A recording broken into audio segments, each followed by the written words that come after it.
Tocaram no meu cristal e agora? Ele tá corrompido? Ele foi contaminado pela energia da pessoa?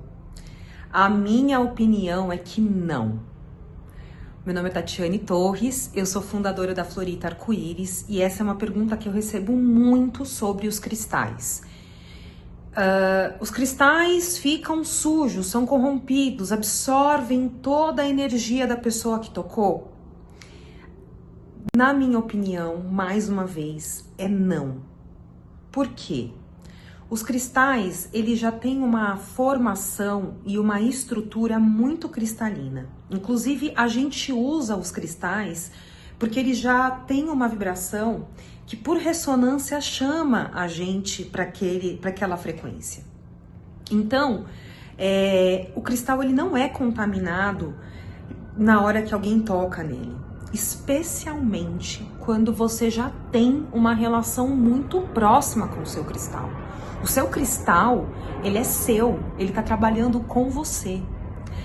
Uma coisa muito interessante e que vocês devem já ter percebido, que é a própria beleza do cristal.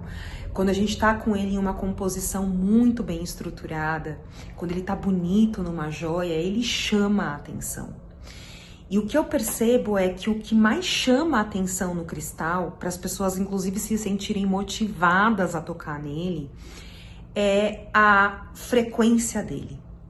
Então as pessoas às vezes ou elas já estão na frequência dele, ou então ele tá chamando ela num sentido de frequência mesmo, tipo, olha, estamos vibrando aqui, e é um convite para vibrar junto com ele, assim como ele faz com o nosso campo.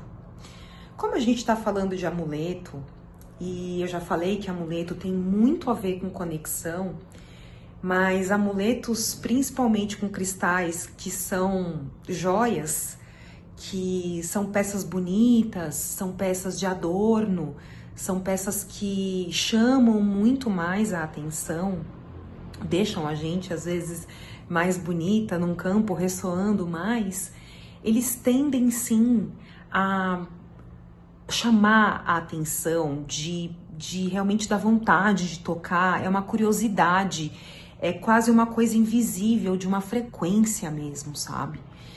E o meu ponto é, não tenha medo, não tenha medo.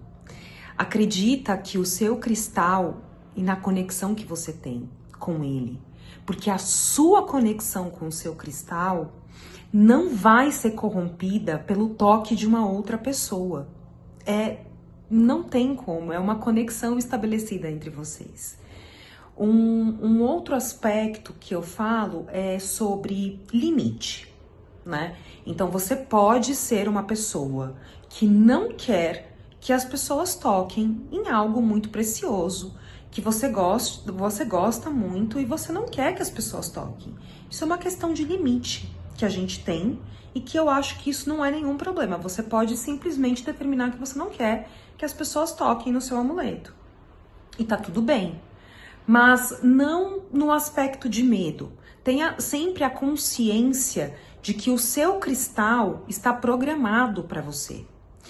Agora, uma coisa que me chama muito a atenção é quando essa pergunta vem, e eu gosto em partes dessa pergunta, porque a gente consegue abrir uma outra conversa que é sobre você se preocupa também com quem fez, né, quem criou essa joia, quem manuseou esse cristal, porque quando a gente está lapidando um cristal, a forma que a gente está lapidando esse cristal, a gente já está ancorando pelo formato dele uma energia. E provavelmente, se esse cristal não foi selecionado, não foi manuseado, não foi trabalhado de uma forma amorosa, com consciência, eu acredito que esse tipo de energia é muito mais impactante do que alguém pegar um amuleto seu que já foi completamente trabalhado na sua energia e tá com você, do que uma joia, um amuleto que você não sabe qual foi a mão de obra que tratou todo esse processo. E, principalmente, se esse cristal está em uma base com um metal também que valoriza a ressonância, toda a arquitetura já natural do cristal. Então, esses pontos para mim também são muito relevantes. Eu me preocupo muito, sim, com a origem dos cristais, como eles vão ser trabalhados. Quando eu tô fazendo um amuleto, eu me preocupo muito em fazer todo um processo de alinhamento no ateliê, fazer todo um processo de escolha muito consciente, olhar os cristais, entender qual que tá ressoando para aquela pessoa, se tem aquele brilho, e aí você vai sentindo qual cristal que vai entrar na composição dessa pessoa. Então, eu penso que todo esse processo, quando a gente tá fazendo uma joia com mãos humanas, com coração também ali presente e bem intencionado, alinhado com o que você tá intencionando, isso deixa o amuleto muito mais forte. Ele vem num lugar de muito mais carinho para o seu corpo, para suas mãos e para o seu dia a dia. Agora, uma dica super maravilhosa que eu faço e eu quero compartilhar com vocês por exemplo, às vezes às vezes ninguém tocou no meu amuleto, mas eu às vezes tenho um dia muito difícil.